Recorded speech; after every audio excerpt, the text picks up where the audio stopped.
Tim Elang Reserse Narkoba Polrestabes Makassar meringkus residivis pengedar narkoba di salah satu hotel di Makassar. Lantaran melawan saat ingin ditangkap, polisi terpaksa melumpuhkan tersangka dengan timah panas. Residivis pengedar narkoba ini terpaksa dilumpuhkan dengan timah panas lantaran melawan saat akan ditangkap polisi. Ariel ditangkap dalam kamar sebuah hotel di Makassar. Selain pelaku, petugas juga mengamankan barang bukti sebuah tas jinjing yang berisi 4 saset sabu seberat 200 gram. Dari keterangan pelaku, barang haram ini merupakan sisa dari hasil penjualan. Pelaku diketahui kerap melakukan transaksi narkoba di hotel berbintang. Pelaku yang juga residivis pengedar sabu sebelumnya telah ditangkap pada 2016 lalu dengan kasus yang sama.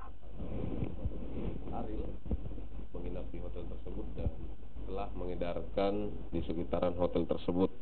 Awalnya barang yang dia peroleh itu sebanyak kurang lebih 250 gram.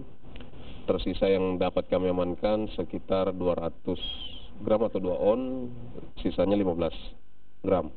Jadi kemungkinan ada sekitar 30 apa 40 gram yang telah terjual. Atau